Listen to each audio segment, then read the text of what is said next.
Hi అండి. ఈవేళ పిల్లలకి బ్రేక్‌ఫాస్ట్‌లోకి సేమియా పులిహోర అయితే చేశాను. టేస్ట్ అయితే చాలా బావుంది. ఎప్పుడు సేమియా ఉప్మాలా కాకుండా ఇలా ఒకసారి ట్రై చేయండి.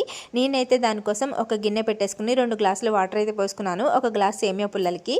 ఇంకా దాంట్లోనే ఒక స్పూన్ ఆయిల్ ఇంకా చిటికెడు ఉప్పు కూడా వేసేసుకొని వాటర్ బాయిల్ అవుతున్నప్పుడు సేమియా పుల్లలు కూడా వేసుకొని ఇలా పలుకు విరిగితే సరిపోతుంది. బాగా ఉడకపెట్టుకోవద్దు, జావ అయిపోతుంది.